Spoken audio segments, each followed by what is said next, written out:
The Inside Transportation Podcast is sponsored by Ford Motor Company.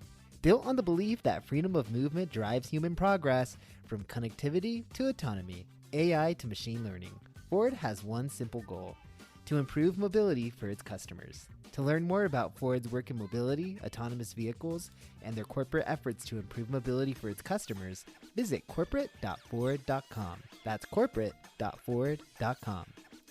The Inside Transportation Podcast is also sponsored by Fenwick & West. Fenwick & West is one of the world's first and leading law firms dedicated to technology and transportation. Learn more about how Fenwick can help companies tackle the complex legal and business issues of autonomous transportation at fenwick.com. That's FENWICK.com.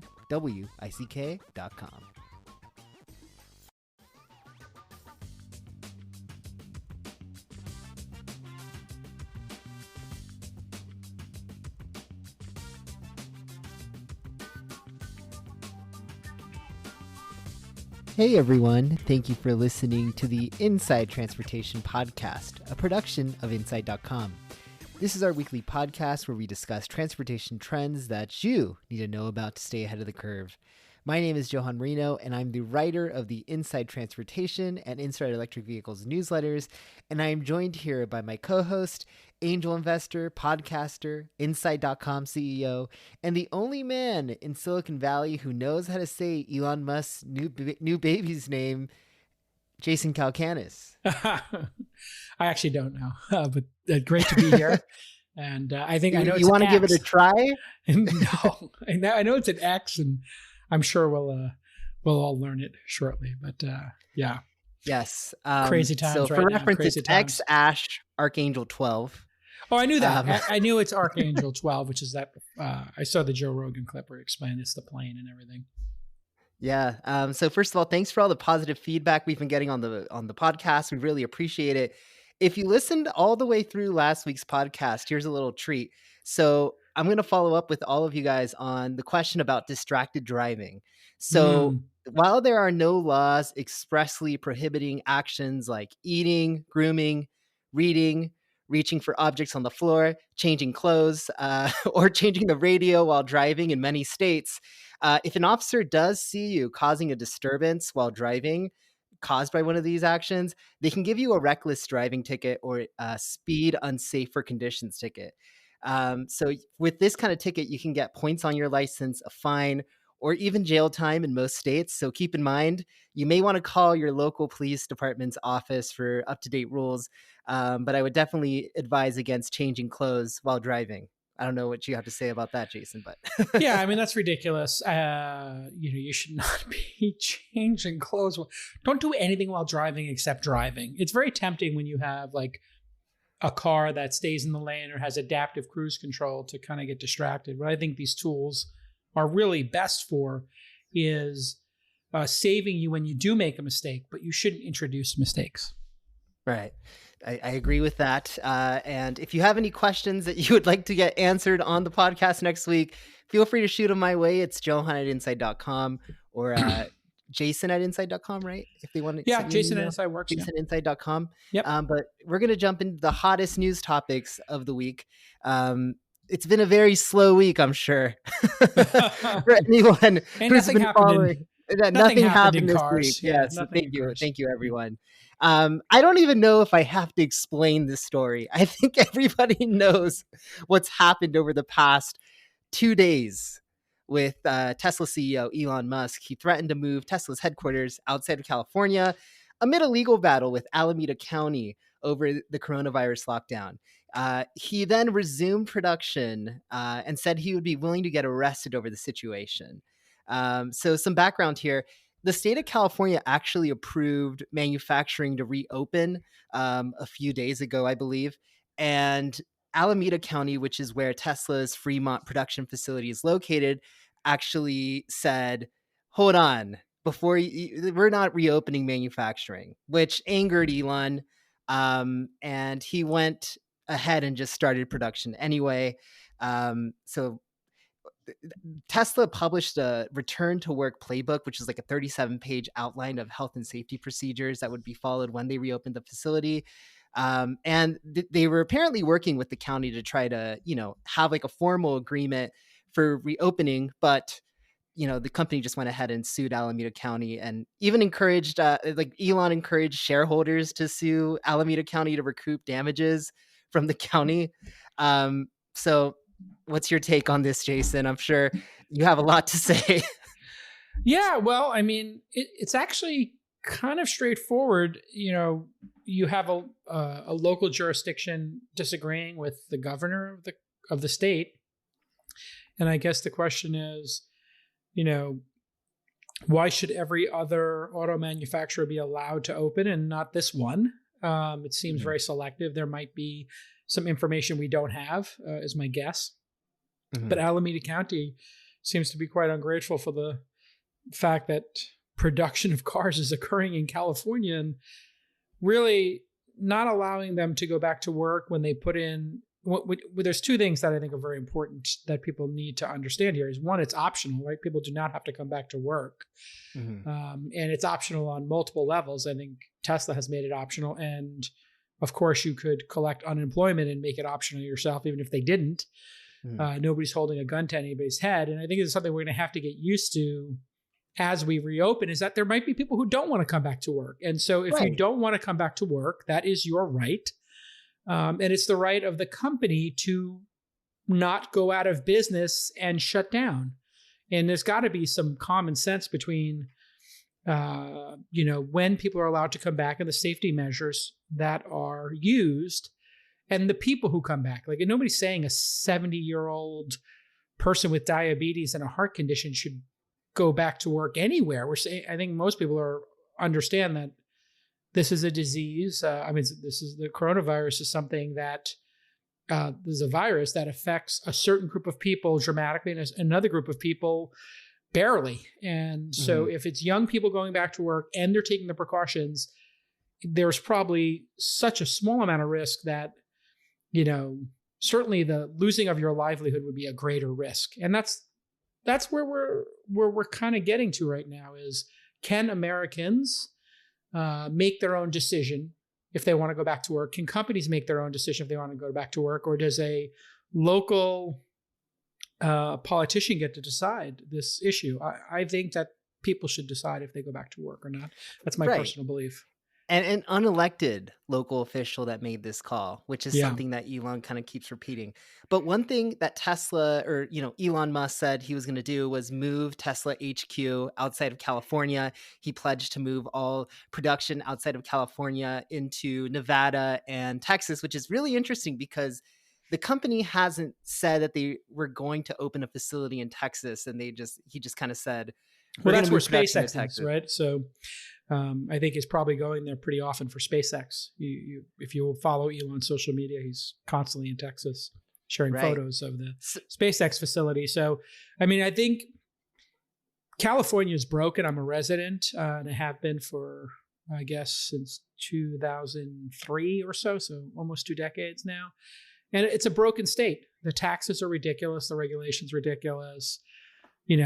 Quality of life is suffering because of the cost of living. And you really do not need to give a company or the employees of a company extra motivation to leave this state.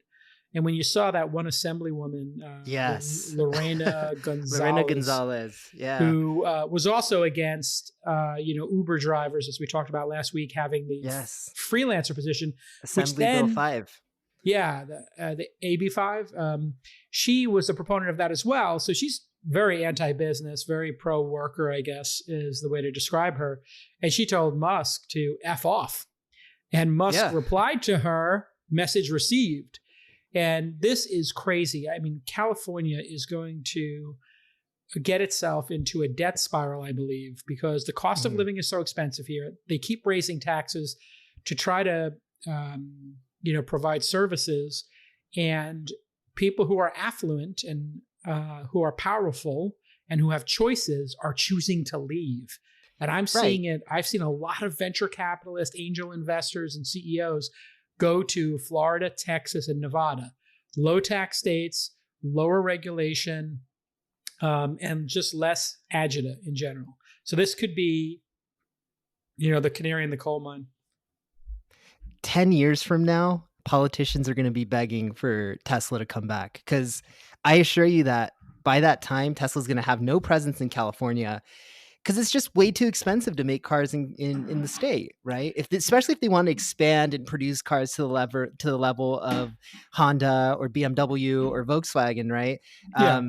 Even if you can shave off $200, $300 off of every unit, if you multiply that by how many cars are starting to sell, $1 million that's a year. substantial When they get to $1 million a year, it's going to be huge. Yeah, it could be. Right. It could be if it's only 1% of the cost of a car. That 1%, if the car's got a 10% profit margin, would be 10% more profitable, right? So, right. It could be a very big deal. I think California's blowing it. It's really a stupid approach to take to business, and really, it's one of the things that we're sitting here on May 12th, I think, discussing all of this. Right as we're starting to open up, right? We were supposed to open up in May. California moved it to June. Now they're kind of saying retail is going to open up a little bit earlier. We have to have a very logical approach to going back to work, and all the nuance, because of the political situation in America, is being lost. And that's the big tragedy in this, is like, we can't let a small group of people go back to a factory and make cars in a very safe setting. And then that's making people think that this is some grand conspiracy. And then hundreds of them are going to the one beach that's open. Or I don't know if you saw the restaurant that had Mother's Day, and it was insane. Packed. And you're looking at this video and you're going, wait a second, who is running this restaurant that's putting their employees at risk? The employees aren't wearing masks, it didn't seem like, and none of the people in line outside were wearing masks. Nobody inside was wearing masks. And they're on top of each other, standing around and over the tables that are being packed. It's like, you're all going to kill mom and grandma. Like, wear a goddamn mask. This isn't rocket science, people. It's pretty basic stuff. Wear a mask. Yeah. And one other thing I'm going to add here is that, like you were saying, Lorena Gonzalez, she's an assemblywoman down in San Diego, right? And she authored that AB 5 bill. I don't think she's ever run a business in her life. By the way, these are all my views. These aren't the views of Inside.com or any other company. Of course. But, I mean, listen, but it happens to be the view of the Inside.com CEO as well, which is AB 5 took out all of the, additionally took out all the freelance writers, right? And freelance musicians, and anybody who wants to be a freelancer can't be a freelancer. Like, well, I understand the state wants to protect people, but you're actually now working against people working in the state. If people want to be a consultant for 10 hours a week or 10 hours a month or 100 hours a month, let them be a consultant. They're opting into that. 100% agree with you. Yeah. And I don't think she understands that, like, the relationship that government should have with private companies is trying to generate more jobs, right, for people. And absolutely, Tesla, like, from what I know, Tesla wages are, you can get a pretty good middle-class living in California working at a Tesla production facility.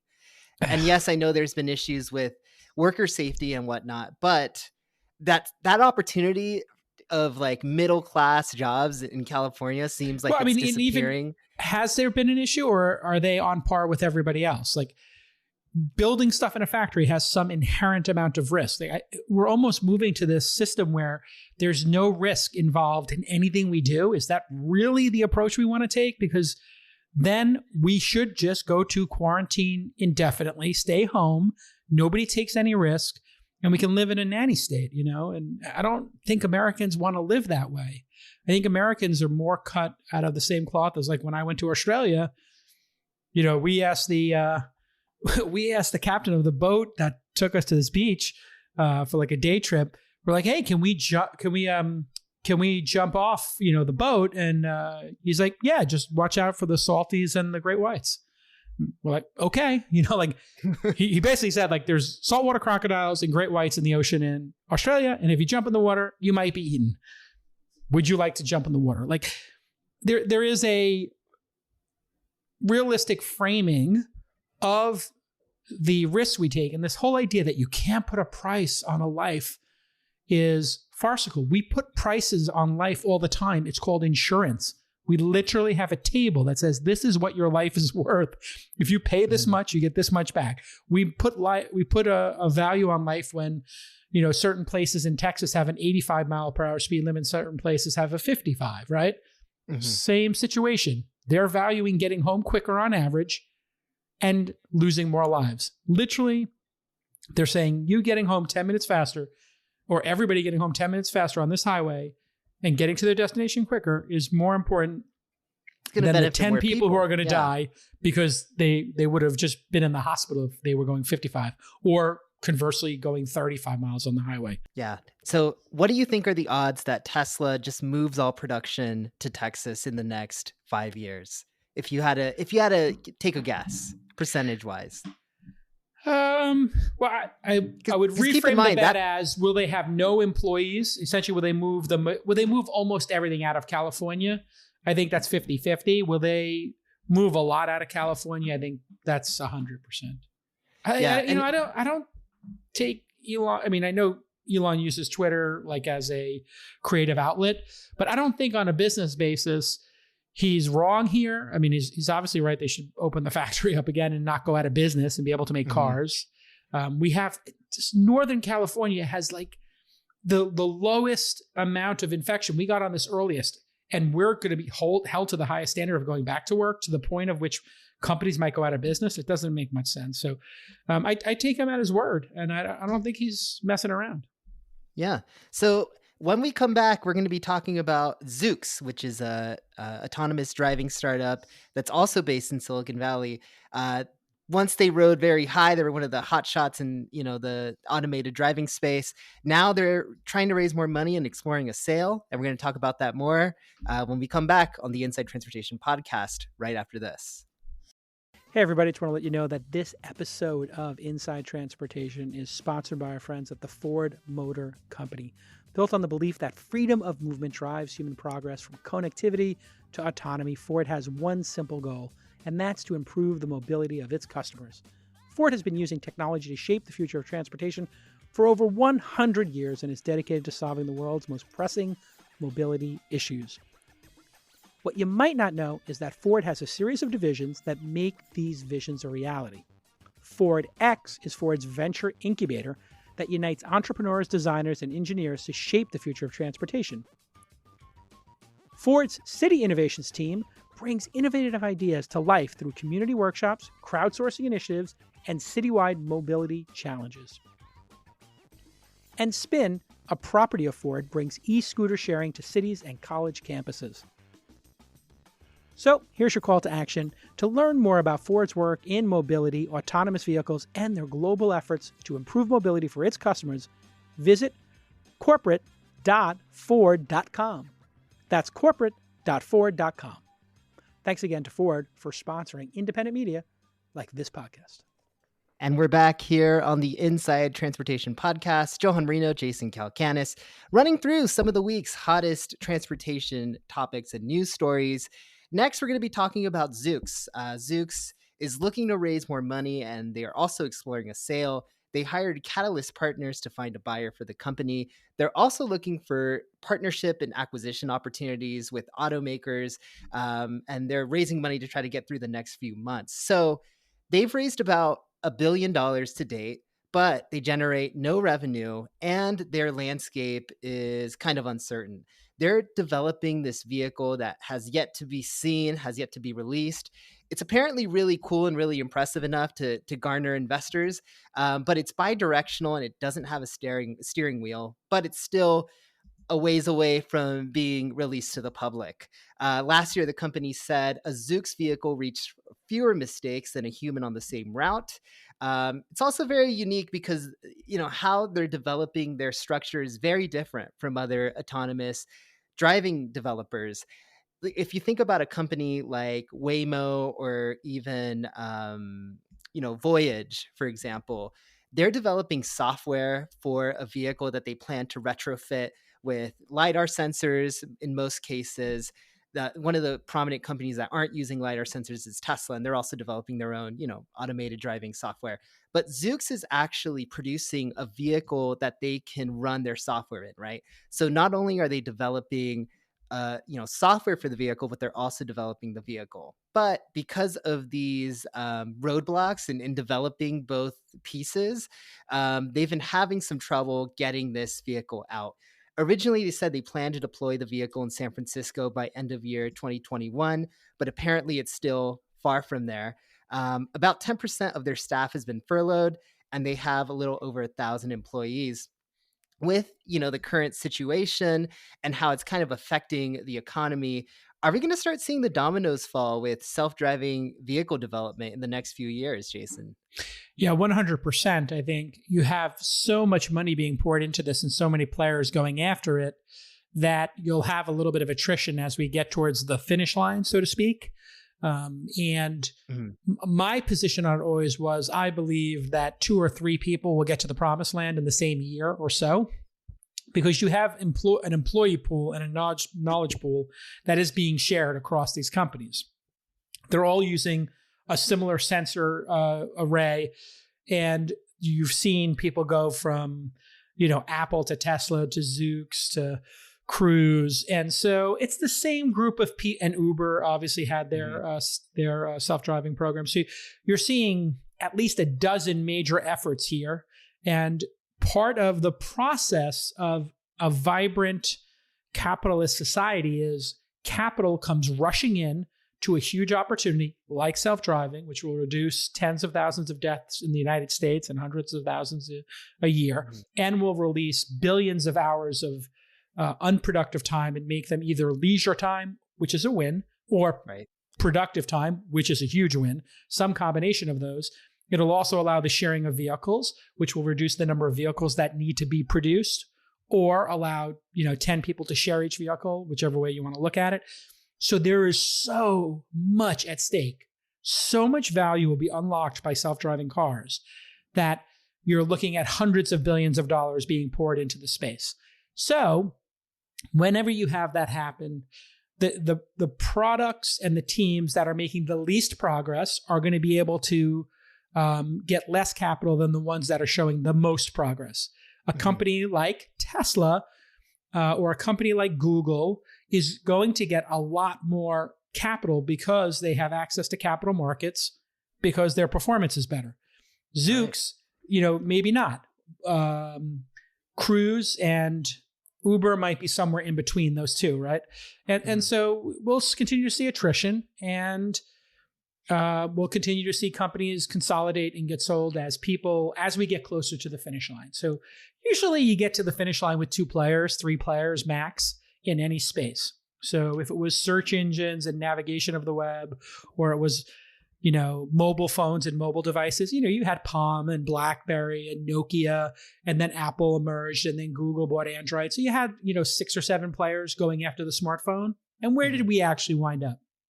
We wound up with 2 to 4 major players. You had, 2 major operating systems, Android and Apple, and then you wind up having, 2 or 3 major players, building the actual phones, the hardware. And this comes on the heels of Waymo. They actually this morning announced that they've raised $3 billion from outside investors, which is very interesting considering that to date, Waymo had self-funded all their autonomous driving operations. So they're starting to bring people in. I believe the CFO said it was to get them a little more a little more conservative, a little bit more focused on the goal of rolling that system out. But it seems like there's a lot of pressure on these companies to deliver a product that isn't ready yet, and that's still going to face so much regulatory issues, right? And I think that's one of the big roadblocks here with self-driving, is that with a company like Zoox, they don't want steering wheels on the vehicle. They want the vehicle to operate in both directions. They want it to be something that we've never seen on a road. Now, in theory, that's an amazing concept. And if it's been convincing investors that this is the future of transportation, very much will be. But the issue is with the, NHTSA and all these safety organizations that take years to vet all these modifications that are done to a vehicle. If you're an automaker and you don't want to feature a steering wheel, or you don't want to feature side mirrors, or you don't want to feature, a windshield, whatever it is you don't want to include, it's a regulatory process that takes years. An example is Cruise. applied for like a no steering wheel permission. They just wanted to operate a car without a steering wheel. It took about 2 to 3 years. So it's definitely going to be a lot of work for Zoox, and it's probably going to take a lot more money. And at that point, you kind of have to think about, is this the horse I want to bet on? Yeah, what I would say to all of that is, if you look at the three different approaches, one is, Zoox is going for this Hail Mary. We're gonna leapfrog what's going on in the world. Then you have next up, the folks at Google who are like, we'll put these things in the real world and we'll start our own little taxi service. I think it's in Arizona, in our ride sharing thing. They're taking, a more measured approach. They're not letting consumers have the hardware or use it. And then you look at the approach of, I guess Uber would be in that same sort of middle ground. And then you look at Elon's approach and Tesla's approach, which has been really easy to criticize because human beings can do stupid things, and human beings take risks. But the truth is, you actually want to know what the risks human beings will take, and you want to get some real world experience. And, I drive on self-driving every day. I just got the update that recognizes stop signs. How is that? Does it work pretty well? Yeah, but it because of how conservative Tesla is being, it's kind of like not having the feature at all. It's like having a beta version of the feature, because the way it works is as you're going to a red light, it stops. And as you're going to a green light, it will stop unless you click down on your turn signal or hit the gas. In other words, it's not going to let you go through a green light. It's not going to let you go through any light. It's just showing you that it knows it's a green light. It will stop you at a red, because stopping you at a red makes perfect sense, right? That's the least risky thing you could do. And the least risky thing you can do is to stop people if they're going to go through a green light unless they confirm that they want to go through it. So it really is the most conservative execution you could have, which led to one person being confused because they decided to not read the manual. And made a video on YouTube about it. And they're like, it doesn't go through green lights. And it's like, no, it does go through green lights. You have to confirm that you want to go through the green light. Just like when you want to change lanes with it, you would confirm it with the steering wheel, with the tapping. So I love the fact that, as a Tesla owner, I'm seeing a little bit of the self-driving experience turn itself over every 6 months, every year. I'm on year 3 or 4 of using autopilot. And in the beginning, it was like adaptive cruise control plus stay in the lane. But you wouldn't use it on, a non-wide highway with, a small number of people. Now you can kind of use it on the surface streets if they're labeled properly. I probably wouldn't personally use it in Manhattan, or I wouldn't use it in San Francisco, like a crowded city street with a lot of pedestrians yet. But you can use it on suburban roads. It's starting to feel pretty tight. And it just gets tighter every time they release a new version. And I like that approach, because as a driver, you're kind of learning the limitations. Like, there were a couple of places where autopilot didn't know what to do and it would ask you to take over. And the reason was in California, they just hadn't painted the highways correctly or kept the painting up to date. Like sometimes you'll have a lane split into 2 or 2 lanes split into 1, and it hasn't been labeled properly or painted properly. You're kind of seeing those things. But already having autopilot on, for me, is safer than not. Because if you do get distracted for a second, whether it's by noise or a child in the back seat, or you dropped your phone or a hot cup of coffee, it wouldn't crash. And I think a lot of crashes that occur are something distracts the driver. Not the driver chooses to be distracted, but something in fact does distract them. Like the great example of like spilling hot coffee on your lap. Well, in those cases, I think it's already saving people's lives. And so for that reason, I like Elon's approach. Of course, they're collecting all that data. For sure. Right? So that's the big advantage that I don't think a lot of people realize that Tesla has, is that instead of having like Waymo has, their fleet of vehicles, and like, I don't know, they have a few hundred at this point. Tesla, every one of those vehicles, whenever you drive, Jason, it takes your data anonymously and it learns, and it's able to build those products and make them better. And the edge cases, right? That's the key. It's any of these work really well on a 280 highway or 101 highway here in Northern California, where it's labeled perfectly. 99.9% of the time, and drivers and other participants in the roadway do what you expect. It's when people do the unexpected that these things have problems or the highway's mislabeled. So every time it disengages and asks you to take over, which is your responsibility if you choose to use it, you need to be ready to take over. They tell you that 1,000 freaking times. Right. Like Well, any car, by the way. yeah, like a normal car, it literally is no different than any other car. You have to still pay attention. They learn about the edge cases, and really, this at this point is about edge cases. It's really about pedestrians, bicycles. A stop sign is knocked down, or it's blocked by, somebody put a poster over it, or a tree fell over and it's blocking the stop sign. Like, those are the situations that these cars are going to have to navigate, quite literally, right? That's the key issue, is the edge cases. And they're really figuring out the edge cases real fast. Yeah. And when we come back here on the Inside Transportation podcast, we're going to take a quick break. But when we come back, Uber got a really good deal. Yum, We're yum. going to talk about that right after the break. Hey, everybody, let me take a moment to thank Fenwick & West. They're one of the world's first and leading law firms dedicated to technology and life sciences. They operate in the fast lane of innovation where ideas often outpace changes in the law. That's where you find Fenwick's autonomous transportation and shared mobility practice, steering startups, technology giants, and major automotive companies through rapidly evolving legal, business, and regulatory challenges, which we talk about here on Inside Transportation all the time. A Silicon Valley original, Fenwick is a national law firm with offices in Mountain View, San Francisco, Seattle, New York, Santa Monica, and even Shanghai. So here's your call to action. Learn more about how Fenwick can help companies tackle the complex legal and business issues of autonomous transportation at fenwick.com. That's FENWICK.com. Thanks again to Fenwick for providing great legal services to me. I use them personally for our investments, and for supporting independent media like Inside Transportation. Let's get back to this amazing episode. And we're back here on the Inside Transportation podcast, talking about Uber's $85 million investment in Lime, which is an electric scooter sharing company.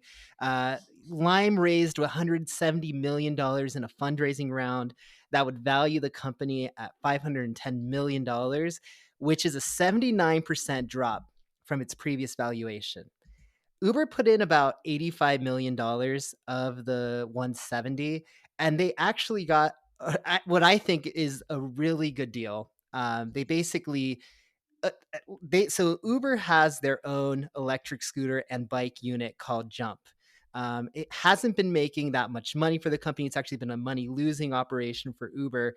And as a part of this deal, Lime had to absorb all the Jump unit, right? So Uber is going to save about $300 million because in 2019 they lost that amount. And Lime seems to be making a little bit more money off of so Lime spent about the same amount of money, but they made 3 times the revenue that Uber's Jump unit made last year. So really, somebody that I really love, Amir from The Information, said that the deal is an admission of defeat with scooters and bike rentals from Uber's part. But I actually think it was a really good deal for Uber. First of all, they absorbed some of Bird and Lime's market share initially and made them less valuable. I would argue, because Uber and Lyft and all these other companies got into scooter sharing, it kind of prevented Bird and Lime from getting their full market value. They also got a good look at the economics in the business and figured out whether it was a business they wanted to be involved in. Ultimately, though, they got a 79% discount on Lime or in their investment, and they put themselves in a position to acquire the company. So that's also a part of the deal, is that after 2022, or actually between 2022 and 2024, they would have an option to acquire Lime if they wanted to. So they have basically put themselves in a position to acquire the top globally too, by the way, the top global scooter sharing company if they wanted to in 2022, while also absolving them of their investment in their own business of scooter sharing and bikes. So I actually it's a big win. Like, it's a big win. Yeah, I mean, this is so a crazy deal. Yeah, I mean, it turns out that this may be an okay business, maybe eventually a good business, but it may not be a great business. And as I've said before, I believe this is a feature of Uber's business, but it is not a great core business to own and operate. And I think it'll be very difficult because it only works in certain places, right? Whereas ride sharing works in every place. Like every place is accustomed to cars. But if where you live, has long distances, these scooters don't work. It has to be a Santa Monica, San Francisco type place. If the place is too crowded, like Hong Kong or New York, it doesn't work very well because you run into people and it's too crowded. So there's a sweet spot for these services. And it turns out they might be so expensive to operate that there might not be enough margin in them. And we see this all the time as investors. Consumers love something, but it doesn't scale. Consumers love something, but when you raise the price to the point at which it becomes profitable, they stop using it. So it might be that at $2 a ride, people love this, but at $7 a ride, which is what it really needs to be to make a profit, people would rather get in a Lyft line or an Uber X, right? Or an Uber Pool, or take the bus. So that's the big challenge, I think, with these businesses is they may only work in certain regions. They may have a very low profit margin, and therefore it's a nice feature to have in your business, but it may not be the profitable part of your business. Yeah. I mean, Uber's really been taking advantage of COVID-19 to put together some crazy deals. Today, they also they made an offer to acquire Grubhub as well. So they did? Definitely, they made an offer this happened literally just before the podcast recording. But I believe they made an all stock offer to acquire Grubhub, which that's a big deal. Absolutely insane. I mean, if you think about market share, right now, Uber has 20% market share in the food delivery space. Grubhub has 30%. And combined, they would actually leapfrog DoorDash, which has about 35%. They would instantly become the number one food delivery service. So when you think about all these like ancillary services like food delivery and scooter sharing, which is basically the two businesses that Uber has really focused into, they've really been focusing on these two non-ride hailing businesses over the past few years. And they have, over the course of the past month, put themselves in a position to be a leader in both spaces through acquisition. Obviously, a lot of people kind of knew that this was coming. I think you had even mentioned on a previous podcast that there was going to be some point where there's consolidation for sure, an absorption of, I mean, it's just too capital intense, right? And they're just constantly fighting over customers, offering so many subsidies that financially it just doesn't make a lot of sense, like how the current structure of both, food delivery and scooter sharing has been working. Yeah, it's, I think too many players going after the same market leads everybody to lose money to gain market share and to try to be the dominant player. And it's part of the boom bust cycle, as I sort of referred to when you see all these people going after the big prize of self-driving. Clearly, delivering food is a huge business. But if everybody is trying to grow and they're willing to do it at a loss, then it looks optically like it is a money-losing business. But then you see this boom-bust cycle happen. And if Uber and Grubhub can, work it out, I'm reading here on a headline, Uber reportedly rejects all stock offer to buy Grubhub. So maybe they can't settle on a price, but that means they're probably going to when you see something like this happen. And this will lead to the companies being able to charge what they should charge for the service and hit economies of scale, because everybody has duplicated their CEO, their CFO, their operating system, et cetera. In other words, the 20% player, if there were 5 20% players and they each had a CEO and they each had a tech team, if you go down to 2, you're taking 3 tech teams out of the picture, right? And all of that cost. You're reducing down the customer support teams by a magnitude. And then that means whoever's left can actually run a profitable business. And that's why you see consolidation in markets until you get to roughly 2 to 3 major players. And this will be a duopoly, just like most markets. A duopoly is usually defined by two players having the overwhelming majority of a market, 80% or more, is what I would say. So that's what happened in ride sharing. That's what will happen in food delivery. Yeah. Kind of moving on here on the Inside Transportation podcast, a topic we've actually been touching upon in some previous issues is how air travel is transforming. And we actually just learned that Frontier Airlines, which is a budget airline in the US, is going to start checking passenger temperatures on June 1st. So passengers and crews with temperatures over 104 degrees are going to be denied entry and rebooked on another flight. The company has ordered about 500 thermometers to execute the process. Earlier, or last week, Frontier actually scrapped plans to charge passengers for sitting next to an empty middle seat. Another airline based here in North America, Air Canada, will start checking passenger temperatures on May 15th. One interesting quote I saw this week is that Booking.com CEO Glenn Fogel says there needs to be a vaccine before passengers feel confident about traveling again. My issue with this rule change, and I think you had actually mentioned that this was probably going to be a part of the new normal eventually, but what happens if you have a high temperature and you can't board? Yeah, they can move your flight, but what if you get stuck in some city because you're running a high temperature, you maybe caught the flu or something like that? Yeah, you got to take a train.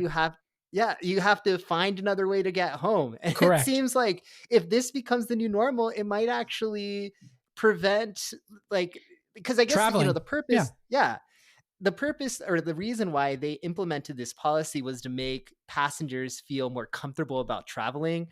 And it seems like it might backfire. But I don't know what your thoughts are, Jason. Do you feel like more comfortable getting your temperature read before boarding a flight? I think it should be, until we have the spread of this, really low. When they talk about R naught, does each person infect more than one person or less than one person? And if they infect much less than one person, then eventually, depending on the frequency at which people see each other, you have less people getting, the wave kind of dies down.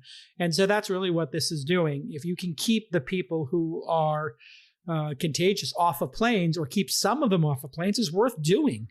The question really is anybody at this point in time going to take a flight that is not critical, not essential, in the rest of 2020? And would you take a flight in 2020? A recreational flight, an unnecessary flight? That's a really good question. Do you have any plans? I've been thinking about it. Look, for background, I love traveling. I'll usually travel twice a month. And, thankfully, so I've been working for Inside for about, like 3 years. The beauty of this job is that you can do it from anywhere, right? So I've taken advantage of that, and, I'll fly all throughout the country. I'll go visit friends. I've racked up a ton of points, right? So for me, this has been a really tough time because I'm kind of just stuck at home for once. But so I was thinking about 2020 because I'm like, man, I really want to go to California. I want to go to Idaho because I love going up to Sun Valley. I don't know if I could, though. Road trip. Why not just road trip it? Just take out your Model Y, your long range dual moto Model Y that I got you, and go for it. Thank you so much, Jason. Yes, it's on the way. Appreciate it. I actually sat in one for the first time this week, and it is a gorgeous car. I'm 100% what did you think about that versus the Model 3? It's so much bigger inside. It's bonkers. Like there is it really is. They figured something out between the Model 3 and this car about how to get more space in the car. And it's unbelievably large inside. And it starts to feel like more like my Model X than my Model 3 is what I would say. You feel a little higher up. You feel like there's tons of leg room, tons of room in the back for bags, stacking bags, secret compartments. It's just voluminous in its nature. But, I think that is the big point, is that it's going to become, people are going to do a lot of camping this summer. They're going to do, and there's a cool new Airbnb called Hip Camp that was on the podcast This Week in Startups, and that my friend Bill Gurley, who also backed Uber invested in. It's a marketplace of campsites, hipcamp.com. I'm not an investor yet. Would love to be. And they're basically Is that the one with the Airstream trailers? It could be anything. Basically, if you have land, you can just have nothing on the land. You could have, a shower and a porta potty or something. You could have an electrical hookup. And people just rent your land from you, and they obviously do the insurance, and then people are putting yurts on them. But think about like a camping version of Airbnb. But so I really think hotels are going to have a hard time, because going in and out of elevators, especially the tall ones, and having all those people in that air conditioning, because they do seem to think that recirculated air is an issue here. So if you're driving, you're in your own little air box, no problem there. And if you go to a campsite or an Airstream, okay, it's an Airstream where you're recirculating, at worst, your air, right?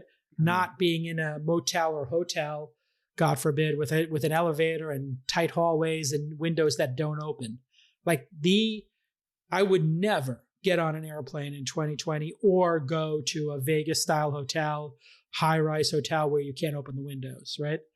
Yeah. I would only stay in an Airbnb, apartment-like situation, where it exited onto the street or something, or a house where I just know that the only people I'm going to interface with are the people who clean the place, right? And if they clean the place, they're probably tested, and they're cleaning the place, so they're probably really clean. But yeah, this is going to be a big change. I think you're going to be driving. I mean, road tripping, right? Yeah. So are you not going to take any flights for the rest of the year? I won't take any commercial flights, that's for sure. Once in a while, I'll be on a private plane.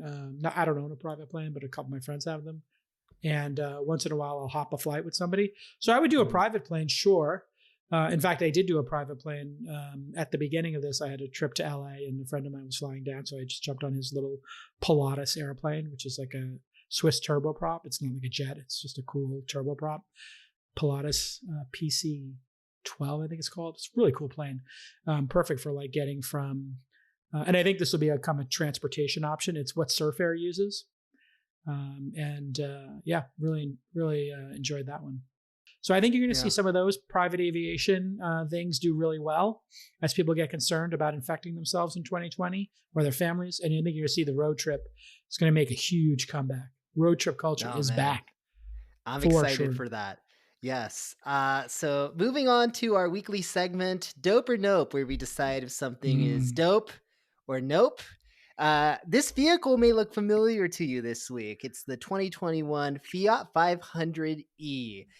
It's Fiat's latest electric vehicle, which is basically a revamp of their existing 500e, but they've made many improvements in it, including making it into this cool, like convertible style vehicle. So Jason, what do you think of this vehicle? Dope or nope? It's a nope for me.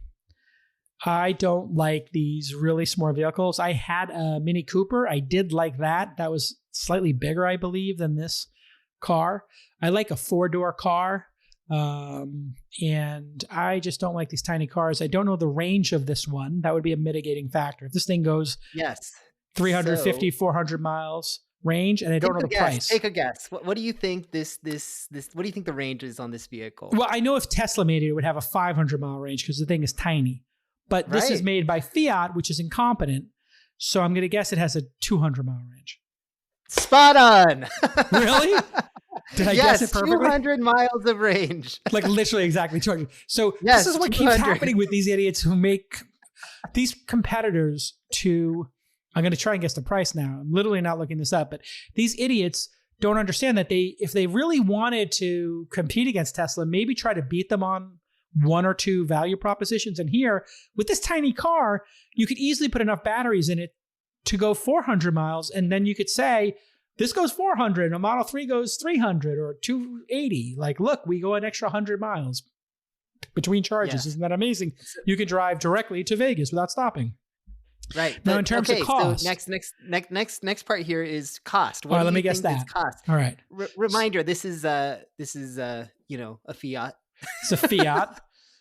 It's got 4 seats, but 2 doors. So I'm assuming the seats in the back are tiny. You don't have a lot of room for bags.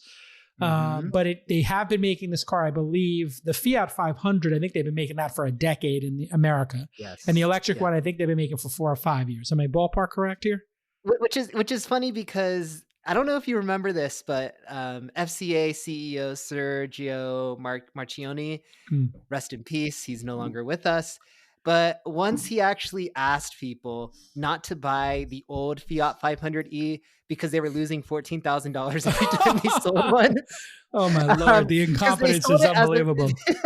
Because they sold it as a compliance vehicle in California to meet emission standards. Right. I don't know if you know much about compliance vehicles, but basically all these companies were forced to make a really bad electric car that had, like, I think Honda came out with the compliance EV and the range on it was like 60 miles. So they It was literally, so bad. unintended consequences. The government in California, we talked about how unique this government is.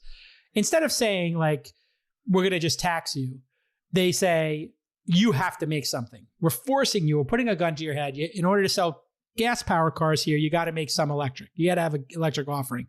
Good intent, but bad execution in terms of the rule. They make it so onerous with regulation that they make cars they specifically make so people don't buy them. So they make ankled cars, right? Making a car with a under 100-mile range is basically a big FU to the customer and saying to them, don't buy this car. Because nobody wants a car that goes under 100-mile range, because what if you have to go somewhere that's an hour away?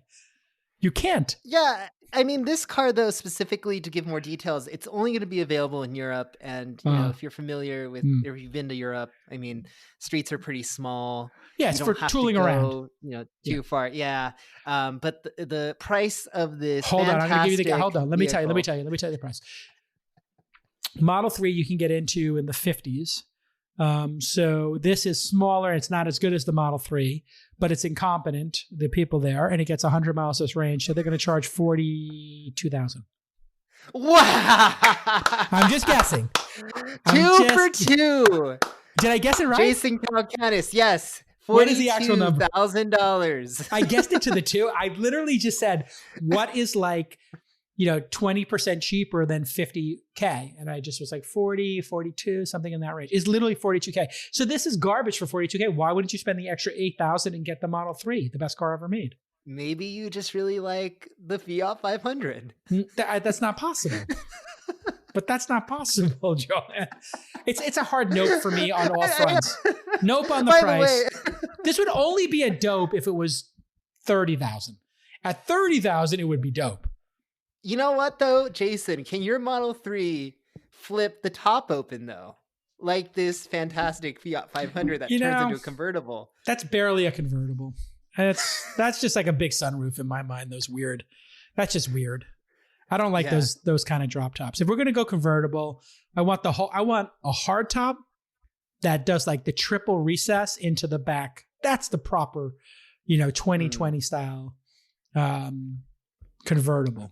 Okay, so last question here before we end today's episode. Wait, is it dope or nope for you?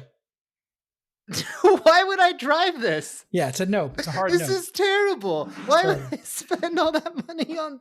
Oh my gosh. I wish that they paid you $14,000 to drive this vehicle. I mean, but let's play this game. At $30,000, dope or nope? Still nope. No. But at $20,000, it would be dope.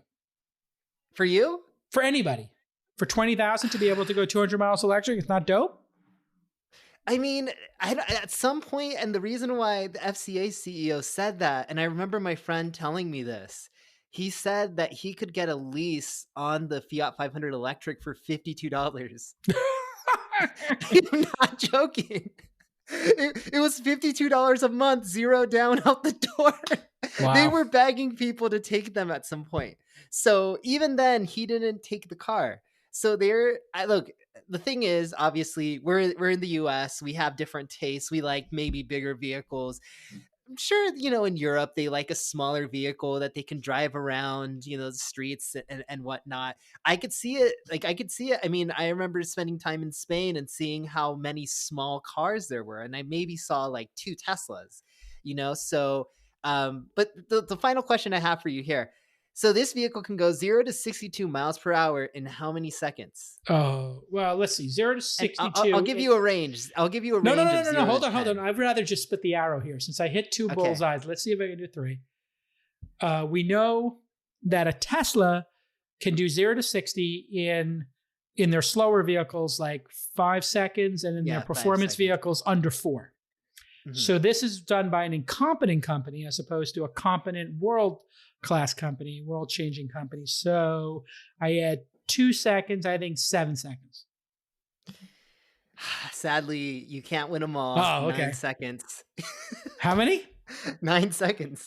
9, not 7.5. 9. They figured out a way to take an electric vehicle's You thought they were incompetent, given, but wait. The one given in an electric vehicle is that it's going to be fast off the line. Yes. Somehow these dipshits figured out how to slow this thing down to the point at which it's as slow as an ice engine. How on earth did they do it? Nick, our producer, said he could run faster. Yeah, 0 to 60 than that. He could 0 to 60 in 9 seconds. Oh my Lord. Is that... Wait, how is that possible? Did they put cinder blocks in the trunk or something? They probably did, because that's Fiat Chrysler for you. Did they? I mean, I hope they never sponsor this podcast. Does it have 9? I was about to say, we lost this podcast. Does it have 9-inch wheels on it? I mean, did they put like... I don't know how FCA found a way to make the world's worst vehicles. I just don't know. I just don't know how to do it. And they, the old Fiat, an ex-girlfriend years ago, who I dated in New York, had that Fiat convertible, the 2-seater from the 70s. And it was so much fun to drive. It was like a little roadster. Right. Why don't they just make that electric? Oh, I know. It would sell. Can you imagine that little Fiat? What do they call them? 152s or something? I don't remember at the top of my head, no, but I know which one you're talking about, and it looks really, really sleek. And they brought back Alfa Romero. They brought back Alfa Romero for a little while. I think they still have it in market, but apparently those cars haven't been moving either. So I would say I like the old Alfa Romeos, the convertible ones. Those were, but I heard they were a nightmare. Like, only buy that if you own a European mechanic shop. If you happen to own the European mechanic in town, you can buy an Alfa Romeo. Yes. Anyway, thank you so much for listening to the Inside Transportation podcast. That was a lot of fun, Jason. And I just want to tell you one thing that broke while we were on this call, since we're into the breaking news right now. Mm-hmm. Yes. Los Angeles County officials are recommending that the stay-at-home order be extended for the next blank. Los Angeles County officials are recommending that the stay-at-home orders be extended for the next blank. Johan, fill in the blank. 2 months. 3 months. Until August. Can you imagine what will happen in Los Angeles if they try to keep people in their homes for 5 freaking months? And knowing that the Bay Area is always a little more conservative than LA, Jason, you might be staying at home for the rest of your life at this point. No, I will not. I will be selling my home and moving to Austin, Texas, and eating barbecue. Come join us for some brisket and barbecue. I literally was on Redfin the other day looking at houses in Austin. Trigger warning to my team. I was like, if they can't work this out in California, like, I need to be somewhere where we're allowed to go to work and go out and get some brisket. Yes, please bring out the smoker. By the way, I know Jason makes a really good brisket because of the photos he's been sharing on Twitter. Sure. And I hope you can send me some one day. I really want to try your brisket. When you're in Cali, I'll have you over and I'll do my best bark and some Mentos. I got the Traeger grill, which is considered like like one of the most advanced ones, but it broke after about 10 smokes. Like the fan broke. Man, so I got to get a new fan. So I heard the Traeger is made in China. And that's why they have a lot of quality issues, because they used to be made in the US. That's what I heard too. So the one I've been thinking about getting is the Green Mountain Grill, because it's made in the US. Is that the Seattle one that was Green Mountain was people who worked at Traeger previously or something? I don't know if they have. There was some group of people who worked at Traeger and they kind of broke up, and like one group went Traeger and the other group started a new brand, and it was over this made in the USA thing, was what I heard after research. It could be, yeah. I haven't read up much on their history, but I heard they make some really good products. So yeah, it's really cool when you can. What's nice with the Traeger is you can really keep the temperature consistent. So when you make brisket in an oven, it's at 200 degrees for 14 hours. When you make it in a smoker, you've got to constantly try to keep the temperature around 200, but you pop up to 350, you go back down to 150, and this keeps it very consistently, between 190 and 220. And you basically get to watch it on your phone, and an alarm goes off if it hits the wrong temperature. I've seen that. That's so awesome that you can tend your brisket or your ribs from your phone and just set it and forget it. Set it and forget it. I mean, you still have to go out and check it every hour, as far as I'm concerned, or every 2, but you don't need to be drinking beer next to it. So if you're in the brisket cooking to sit in a chair next to the brisket for 12 hours, this might ruin that experience, because you could leave for 2 hours and go to the movies. Yes, I know a lot of people out here love that though. So. Yeah. Exactly. But anyway, no, I mean, I think that's part of the pastime. All right. Great job, everybody. All right. Thanks. Take care, and we'll see you next week. Bye. All right.